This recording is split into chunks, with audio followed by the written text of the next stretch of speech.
29 आणि 30 या अल्पसंख्याकांना असणाऱ्या सांस्कृतिक आणि शैक्षणिक हक्कांविषयी 2 प्रश्न आज घेतलेत, कारण ते थोडेसे 2 डिटेल आहेत. तरी 30चा काही भाग बाकी आहे, तो पुढच्या एका टेस्टमध्ये मी टाकेन. काय म्हटलं? 29 protection of interest of minorities, अल्पसंख्याकांच्या हितसंबंधांचे संरक्षण.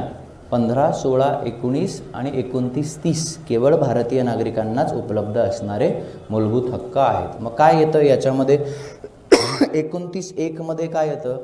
Any section residing in any part of India, भारतामध्ये कुठेही राहणाऱ्या कुठल्याही गटाला त्याची स्वतःची काय डिस्टिंक्ट विशिष्ट अशी भाषा, लिपी किंवा संस्कृती जी काही आहे ती जतन करण्याचा अधिकार आहे, ती कोणीही असो.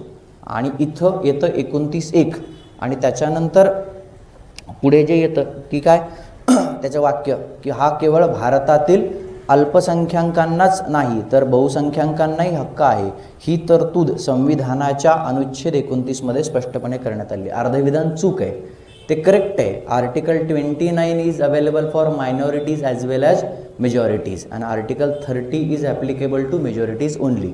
अनुच्छेद 29 मधलं अल्पसंख्याकांच्या हितसंबंधांचं संरक्षणाचा जो मूलभूत हक्क आहे तो केवळ भाषिक किंवा लिंग्विस्टिक ऑर रिलिजियस धार्मिक अल्पसंख्याकांनाच नाही तर तो भारतातल्या बहुसंख्याक समुदायाला सुद्धा लागू होतो. कारण शब्द तिकडे वापरलेला आहे एनी सेक्शन, ज्याची स्वतःची डिस्टिंक्ट भाषा असेल, डिस्टिंक्ट लिपी असेल किंवा डिस्टिंक्ट संस्कृती असेल.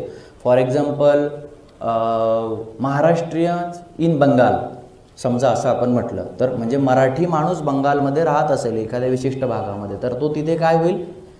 भाषिकदृष्ट्या, सांस्कृतिकदृष्ट्या किंवा त्याच्या लिपीच्या वापराच्या दृष्टीने कसा असू शकतो? तो अल्पसंख्याक असू शकतो. तर त्याला पश्चिम बंगालमध्ये त्याच्या भाषा, संस्कृती आणि लिपीचं जतन करण्याचा अधिकार अनुच्छेद 29 देतो. तर म्हणजे काय की मराठी समुदाय हा महाराष्ट्रात अल्पसंख्याक होत नाही, पण तो तिकडे होऊ शकतो.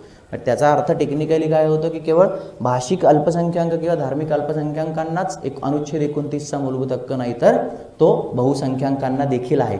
ही जी काही तरतूद आहे ही करेक्ट आहे, पण ही आर्टिकल 29 मध्ये दिलेली नाही. Ahmedabad Saint Xavier's college versus state of Gujarat 1974 supreme कोर्टचा खटला आहे. सेंट झेवियर्स कॉलेज अहमदाबाद विरुद्ध गुजरात राज्य 1974 या सर्वोच्च न्यायालयाच्या खटल्यात सर्वोच्च न्यायालयाने हा निकाल दिलेला आहे. तो अनुच्छेद लक्ष्मीकांतचा बेसिक प्रॉब्लेम काय जो मेन्सला डेंजरस आहे, त्रासदायक होतो, की ते क्लॉज त्यांना इंटरेस्ट असतो, विशेषतः राईट टू एज्युकेशन आणि शिक्षणाचा मूलभूत हक्कांच्या बाबतीत त्यांना केसेसमध्ये इंटरेस्ट असतो. चंपकम दोराय राजाम किंवा अनेक खटल्यांमध्ये त्यांना इंटरेस्ट असतो. सडनली ते असं बक्षी किंवा याच्यातले आर्टिकल्स विचारतात आणि त्यावेळेला फंडा क्लिअर नसेल तर तो प्रॉब्लेम होतो. हा बेसिक फरक आहे. म्हणजे कशात काय आहे? अनुच्छेद 29(1) हे येतं आणि 29(2) जे काही आहे ज्याला आपण म्हणतो की कुठल्याही भारतीय व्यक्तीला त्याच्या याच्यासाठी प्रवेश नाकारला जाऊ शकत नाही, हे 29(2) तुमचं येतं. 29(1) जतन करणं, 29(2) प्रवेश नाकारला न जाणं, दॅट्स इट. Article 29 closed. त्याचं जे इंटरप्रिटेशन येतं की मायनॉरिटीज करता नाही, मेजॉरिटीज करता पण आहे, किंवा रिप्रेझेंटेशन ऑफ पीपल ॲक्टचा सेक्शन 123 याच्यातलं जे कलम 123 आहे लोकप्रतिनिधित्व कायदा, या 123 प्रमाणे ही तरतूद होती की तुम्ही भाषेच्या याच्यासाठी काही करू, प्रोटेक्शनसाठी काही करू असं वचन दिलं तर दॅट विल बी ऑफेन्स, म्हणजे इलेक्शन ऑफेन्स, निवडणुकींमधला तो एक गुन्हा ठरेल आणि त्याच्यानंतर मग पुढे तुमचं डिस्क्वालिफिकेशन वगैरे वॉटेवर ॲक्शन तुमची घेतली जाईल. हे देखील काढून टाकण्यात आलं, पण ते सुप्रीम कोर्टाच्या 1954च्या खटल्याद्वारे, सुप्रीम कोर्टाच्या 1954च्या खटल्याद्वारे. त्यामुळं क विधान जे आहे ते देखील चुकीचं आहे, अविधान जे आहे ते देखील चुकीचं आहे. चुकीचं आहे कारण कळलं, सोर्स करेक्ट आहेत विधानं, पण त्याचा स्रोत जो तिथे दिला आहे की आर्टिकल 29 मध्ये लिहिलेलं नाही. Ahmedabad Saint Xavier's college versus state of Gujarat 1974 मध्ये ते म्हटलं की मायनॉरिटीज म्हणजे मायनॉरिटी नाही. By the way advisory committee, भारतीय संविधान सभेची जी सल्लागार समिती आहे, तिने असं सांगितलं होतं की हे एनी सेक्शन लिहू नका, मायनॉरिटी असंच लिहा.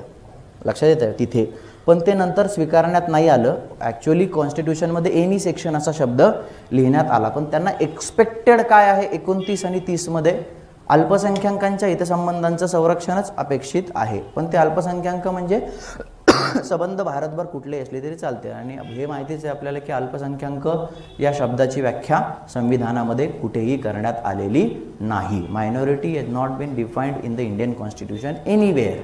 कुठेही अल्पसंख्याक या म्हणजे नेमकं काय, कोणाला म्हणायचं, या दृष्टीने त्याची व्याख्या कॉन्स्टिट्यूशन करून देत नाही. ते नंतर वेगवेगळ्या लिगल प्रोव्हिजन्समध्ये, ज्युडिशरीमध्ये आपल्याला क्लिअर झालेली असते की भाषिक आणि धार्मिकच आपण ते गृहीत धरतो, पण संविधानात त्याची व्याख्या विधान चूक आहे.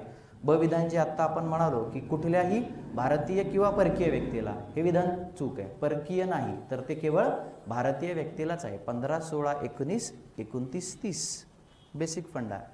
म्हणजे आपण वाचताना काय टार्गेट करतो, एकदम साध्या याने ते चुकवलेलं आहे. फक्त भारतीय व्यक्तीला धर्म, वंश, जात किंवा भाषा या कारणांवरती प्रवेश नाकारला जाऊ शकत नाही, अशी तरतूद 29 अंतर्गत करण्यात आली. हे करेक्ट आहे, हे 29 अंतर्गतच आहे, पण ते फक्त भारतीय नागरिकांनाच अवेलेबल असणारा मूलभूत हक्क आहे. वरती जे आहे ते मेजॉरिटी मायनॉरिटी सुप्रीम कोर्ट खटला. आणि खालचं जे वाक्य की भाषेच्या संवर्धनाकरता दिलेले आश्वासन लोकप्रतिनिधित्व कायदा 1951च्या सेक्शन 123 मध्ये करप्ट प्रॅक्टिस म्हणून ते होतं. तर ते जगदेवसिंह सिद्धांती वर्सेस प्रतापसिंह दौलत 1954चा खटला आहे.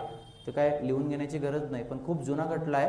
त्याच वेळेस त्यांनी ते क्लिअर करून टाकलं होतं. रिप्रेझेंटेशन ऑफ पीपल्स ॲक्ट 1951 लोकप्रतिनिधित्व कायदा. कुठून येतं हे? 327 आणि 328 अनुच्छेद. पहिल्या लेक्चरलाच घेतलं होतं. 327 निवडणुकांसंदर्भात संसद आणि राज्य विधिमंडळांच्या निवडणुकांसंदर्भात कायदे करण्याचा असणारा संसदेला हक्क, आणि राज्य विधिमंडळांचा हक्क 328. आणि या सगळ्या प्रोसेसमध्ये न्यायालयांना हस्तक्षेपास बंदी 329. 326 सार्वत्रिक प्रौढ मतदानाचा अधिकार. 324 election commission common electoral roll. 325. 324 ते 329 भाग 15 इलेक्शन्स निवडणुका. जोड्या लावामध्ये परत परत येऊ शकतं.